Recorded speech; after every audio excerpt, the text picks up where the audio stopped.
Hey guys, Virgil here for JRPG Central, and welcome to my first ever Q&A video here on the channel. I asked you guys on Instagram, Facebook, and Twitter to submit any questions that you guys might have, which if you're not following me on there, you totally should for stuff like this. You guys sent so many questions that I'll probably have to split this up into 2 different videos, but you guys asked a lot of good questions, so without any further ado, let's get right into it. Our first question comes from the Gaming Web on Instagram. He asks, which series do you like more, the Tales of series or Dragon Quest? While I like the Tales of series, quite a bit actually, I haven't played nearly as many of them as I have Dragon Quest. I also just kind of skew more towards retro JRPGs than modern ones, and I just like Dragon Quest more, so that one's a pretty hard Dragon Quest for me, though no hate on the Tales of series. Also, I just want to say, if I butcher anyone's name, which I will, I apologize, and I hope you forgive me. DankyNava31 asks, I want to get into the Dragon Quest series. What is the best game to start with? I have a DSi XL, PS4, Vita, and Switch. And then he also asks, what is the best way to play DS games? The DSi XL or the new 3DS XL? I have both, he says. So, you want to get into the Dragon Quest series? What's the best game to start with? I'm going to make a whole video over this at some point, but I will just kind of boil it down here for you.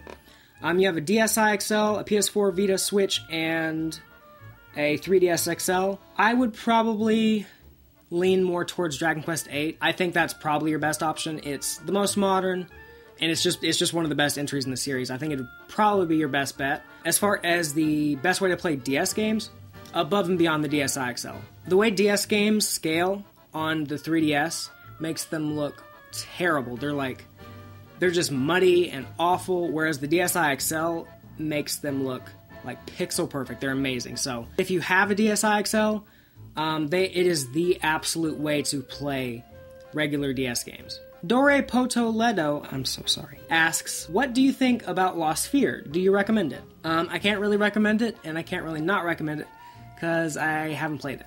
When it first came out, it was, in my opinion, it looked worse than I Am Setsuna, and it cost $10 more than I Am Setsuna, so I just never got around to it. Lucas Carvel Hogandim, I'm so sorry again, asks, what do you do for a living? I work at a small used video game store. It's not a chain like a GameStop. It's called Eastman's. I just almost choked off camera. There we sell games ranging from retro NES is about as far back as we go, all the way up to PS4 and Xbox One, Switch. I work at a game store. It's awesome. It's definitely helped with the collection. It's helped just with knowledge. You learn a lot about games working at a game store. It's an awesome job. I can't complain. Tragic asks, can a game be too long? I feel as I get older, I just don't have the time. 100%. For instance, as much as I love Personas 3, 4, and 5 are probably about 15 hours longer than they really need to be. Especially compared to a lot of retro JRPGs, which some you can beat in 12 to 16 hours. The longest ones were 30 to 40, at least, on NES Super. It really wasn't until PS1 that games, specifically JRPGs, started getting just insanely long, like Dragon Quest VII, that kind of thing. And I think that's kind of why I gravitate towards retro JRPGs. They're way easier to consume than a lot of modern, newer ones. So, I would say, if you do want to play JRPGs, and you find that you don't have a ton of time, you might look into some retro ones. There are obviously games like Final Fantasy IV that are pretty short, and even 5 and 6, again, compared to modern JRPGs, aren't really that long. So if you're into retro gaming, that might be something to look into. Ricker937 asks, what's an older JRPG that you think is important for younger fans to know about that they may not already? I thought about this, and I feel like there's no answer that's not obvious in some way. For me, I would probably say just the original Dragon Quest. I think maybe a lot of people who, say people who Persona 5 was their first JRPG, and that has got them into the genre and they want to learn more about it. They probably, maybe they shouldn't play the first Dragon Quest, but they should definitely know about it. They should know the history about it. They should definitely play some Dragon Quest games, in my opinion, just to know where the whole genre basically started. The one and only Portly Gamer asks, is there a classic JRPG game or franchise that you just can't get into? I thought about this one a lot. I thought about it really hard, and honestly, there's not one I can really think of. There are plenty I still haven't played. Half the reason I started the channel was just as an excuse to talk about all the JRPGs in my backlog as I go through them. But off the top of my head, I can't really think of one that I just absolutely hated or like just totally couldn't get into. There are definitely a lot of newer ones like that, but yeah, I don't know. I'm sure there will be one, but not really. Lucario Uzumaki Miguel Luffy asks, about all collector's editions you have, or of, I guess, all the collector's editions that you have, which makes you most proud to have bought it?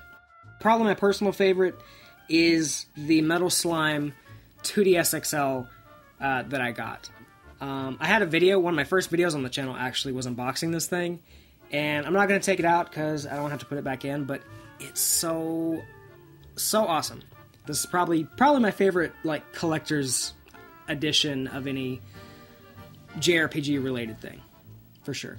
Sophia, aka Industrial Surgeon, who has been with me since before I even started the channel, she is one of the sweetest people I've ever met.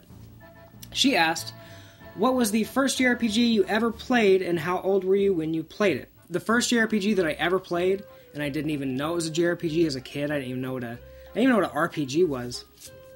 I just knew that I loved this game and how it worked, was Pokemon Yellow. I was in the eye of the storm with Pokemon. Anyone born in the early to mid 90s knows what Pokemon was like. I mean, it's still crazy today, which is pretty insane for anything like that. But the way it was in the late 90s, early 2000s, it was unlike anything else. And I caught the bug bad as a kid, man. I had all the games. I bought each version of the game. It was actually the first time that I decided that I was going to collect anything. I decided I would collect Pokemon memorabilia. And I'm talking, I was like 7 or 8 maybe when I decided this. But she also asked how old I was when I played it. Probably 5 or 6 maybe. Which, while we're on the subject, Franz Emma asked, how old are you? I am 24. Kale FFW asks, what was the first game that you remember playing? The first game that I ever remember playing was Ninja Turtles Tournament Fighters for the Super Nintendo. It was a basically just a really bad Street Fighter 2 ripoff. I remember it so vividly. It was the one and only time that my neighbor ever invited me over. Her and her little brother had a Super Nintendo, and I remember the character she used. She used Asuka. I remember the stage it was on. I think it was Asuka's stage. Pretty sure I even used War, and I think that's what started my fascination with that character, because me and my cousins played it a lot too, and I always used War then. But yeah, man, I'm not very good at the game. It's probably not a very good game anyway, but I have a ton of nostalgia for that game. Alex Summercrest asks, what JRPG franchise would you recommend to a new player? This one is another one that I feel like I may do a whole video on just because there are a ton of variables to this. The console matters, your taste matter, and your time matters. And so without knowing those things, it's kind of hard to recommend just a blanket JRPG for anybody. But just going off, let's say we go off of Xbox One, PS4, Switch, current generation consoles. I would say maybe one of the newer Tales games, like Tales of Berseria would probably be a great start. Or maybe even a Ni no Kuni 2. But yeah, I'll make a video that goes more in depth, kind of like a JRPG buyer's guide, basically, for, I don't know, maybe like a JRPG's buyer guide for each console. Tell me if that sounds good. I might do that if you guys think that would make an interesting video. Michelle Cristolia asks, what are your favorite RPGs not from Square Enix? This is a good question, and a tough one, because most of my favorite JRPGs are Square Enix games. But if we're taking Square out of the equation, gotta give a shout out to Lufia 2, gotta give a shout out to Persona 3, the original Ni no Kuni is another one that's one of my all-time favorites. The homie Corey Salee, I don't know if that's how you pronounce your name, I've never actually said it out loud, asked, favorite JRPG collector's item or most valued that you own? This one, I don't think they're really valuable. But definitely my most prized JRPG collector's item are two things.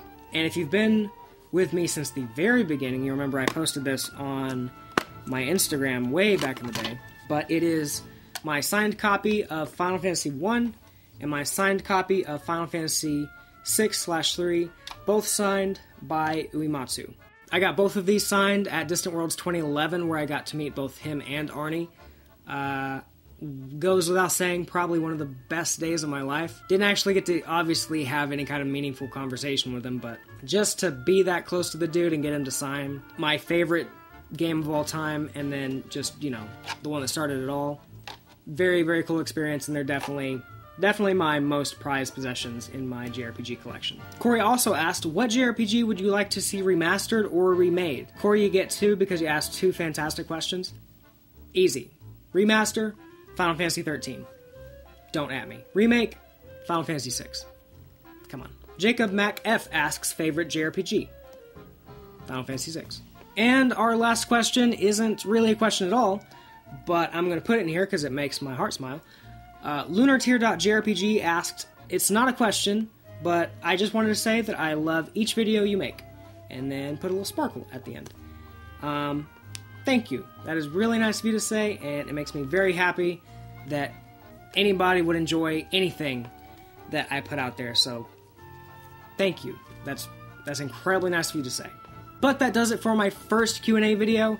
If your question was not answered in the video, I promise that I will get to it in the next video. Don't know when I will get to that, but I will get to it soon. Sooner rather than later, for sure.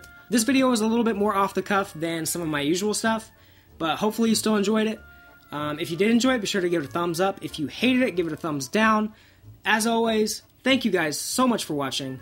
I hope you all have a great day, and I will catch you guys in the next video.